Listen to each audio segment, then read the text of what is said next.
I knew him very well. I knew him as a flanker for the Rhodes Rugby Club, and I watched him play. And then after he had left the university, he went and taught at some school, and I didn't see him during that time.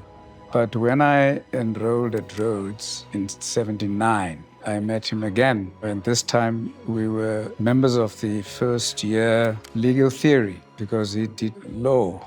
So we would just chat. I was first year and he was, I think, second or third year. He could speak my language, isiXhosa. And thereafter, we belonged to the same organization, Articles of the Eastern Cape in Grahamstown, Article Clerks. Ally was a friend of mine. He was 10 years older than me, so in one sense it was an unlikely friendship because I arrived at university after him.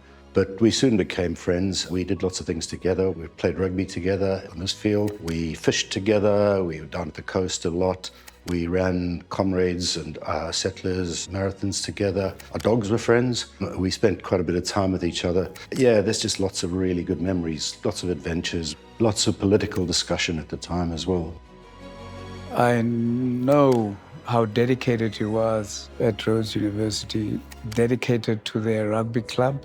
Unfortunately, we didn't belong to the same organization, but we always tried, when I say we, I mean my organization, tried what used to be termed, regrettably by the apartheid government, toenaderings, getting closer together. And he was a page who was the president of the Rhodes Rugby Club, who were prepared to work with us because what we wanted was to use some white players, and obviously from Rhodes because we didn't like the other club. Of course, at that time, I was no longer a player myself. I was in the administration. So I knew Ally, I knew Professor Page, and we organized a match between our team, the Grahamstown Rugby Union team, and Rhodes' first team. At that time, you needed a permit, being white, to get into a township.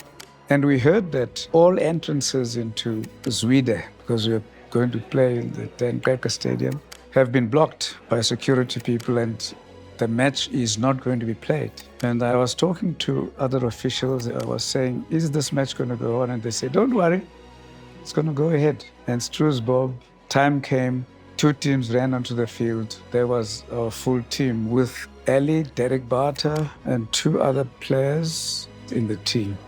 And that's where Ally's courage came out for me. He was fiercely a committed anti-apartheid campaigner. He was committed to social justice at a time when that was very, very difficult. He was a lawyer in town here, a fantastic sportsman. So it is to honor his legacy. It's more about the future and what the bursary and the naming of the field will do to inspire people.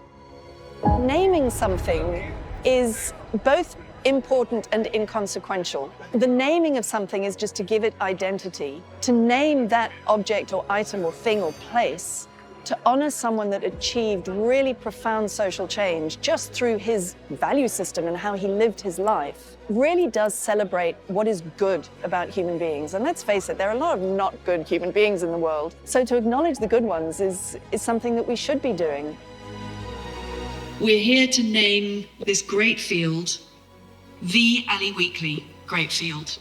I have the honour of introducing a great man going to do the honours for us.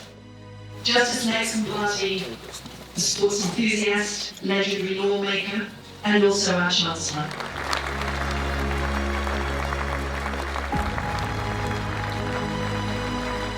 Okay, it says the Ally Weakley Great Field is named in honour of Ally Weakley.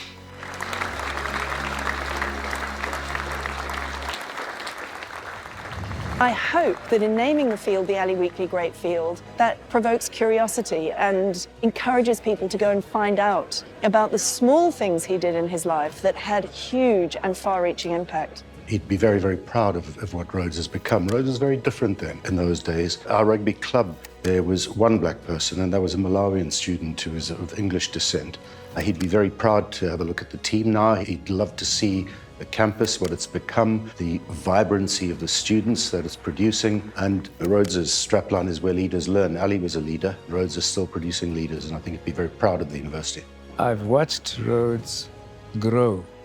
When I was here in 1979, the first year and onwards, there was quite a bit of animosity between the races. But Rhodes has grown into a university of diversity. I think the work done by the administration is really great.